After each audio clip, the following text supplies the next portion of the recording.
Hello and welcome back to another video. It's Sunday the 2nd of February and time for me to have a look back over what I achieved in training wise for January. Now when I think about it, I'm actually disappointed. January did not go to plan, got some of the January blues, didn't cycle as much as I wanted to, ate too much, all the things I shouldn't do when I'm training. So first of all, I'm going to bring up a photograph of my training calendar for January. So here you go. And initially it looks like, well, there's quite a lot of entries in there. So what's actually there? Well, I got 16 rides in total. But what had I planned? I expected to do 21 rides in January, hopefully all outdoors. The reality was 16 rides, 7 outdoors, 9 inside. Now, what did I actually get done? Well, I achieved all my rest days. Big effing swing. Weather was crap, of course I achieved my rest days, so I'm well refreshed. But of what I really wanted to get done, I planned 4 hard days. I got in 3. The first hard day of the new year, I decided I'd ease back into it and I started with 3 10-minute FTP hill repeats and then continued for about another hour and a half endurance. And I was happy enough with that ride. Then the following week, everything went to plan that week, at least this day.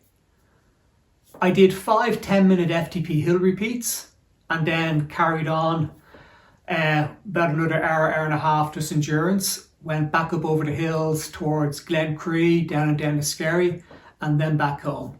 A nice day out, very, very happy with it.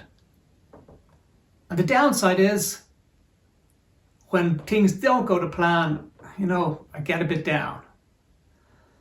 So for the next hard ride, weather was crap. What did I do? Okay, I decided I better do something, so I did a sweet spot session on Trainer Road. The whole session was 90 minutes, and I think, I forget how many intervals are in it, but it was just their standard sweet spot session. And noticeably easier than what I would have done myself out on the road. When it comes to the endurance rides I planned, I managed to get in 12 endurance rides, 5 of them outdoors, 7 inside. Again, in hindsight, it was probably okay to get these inside ones done for endurance, but it's just not the same when you can't get out on the road. And I didn't quite get the same TSS score as I planned. But at least I got 12 endurance rides done for January. That's quite respectable considering how bad the conditions and the weather was. I had hoped to get in 4 fun rides in January. These were 4 club spins that I look forward to. It's always nice to get out and have a social ride, have a bit of fun on the bike.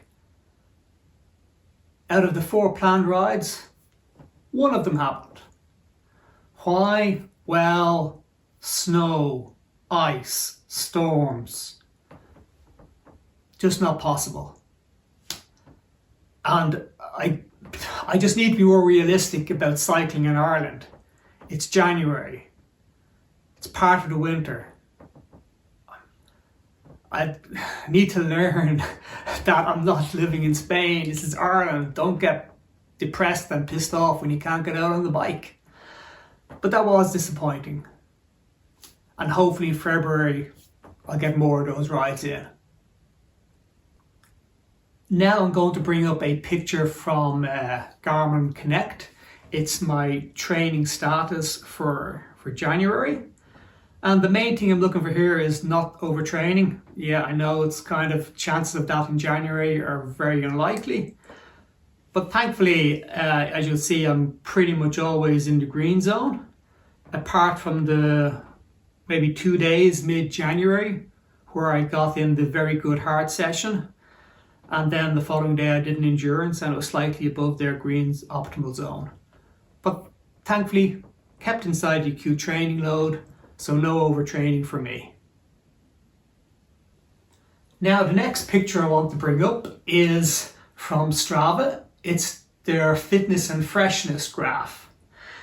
And you'll see where I have the black line in and the steady decline in fitness after that. So I went from a score of 74 in fitness down to 59. And when I look at this, yeah, it's disappointing, but it's reality. It's what training can you actually do during winter? And maybe I should be just happy that I've been able to get some just basic miles in, basic kilometers in, enough to keep me ticking over through winter, and maybe that's all I can realistically expect. Now during January, I got 2 different FTP scores. The first one came from TrainerRoad, their AI detection. It gave me a FTP of 215, and I was very, very happy with that. I thought that was excellent for the time of year. But then 2 weeks later, Garmin comes up with this number for me, really downhearted. I get back from my ride, a good ride, and a message comes up, new FTP detected. And they are telling me my new FTP is 200. Okay, so what do I need to learn from this? Well,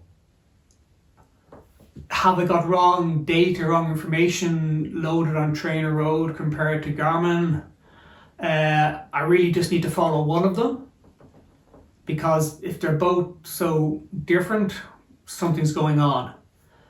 And maybe I should just turn off the information on my Garmin computer so it doesn't tell me that when I arrive home, because it's so downhearted. We'll see now in another month's time if it changes, because I was feeling quite good. I just didn't really believe my FTP had dropped so much. So I got to keep going and work on bringing that FTP up, or otherwise I'm just not going to achieve my goal. I think when I look back on January, I just have to be content that I did actually get out on the bike and get any cycling in. And where I couldn't get out, I got some indoor cycling done. I kept my fitness ticking over. This is winter. I got to adapt my expectations for the environment I'm living in.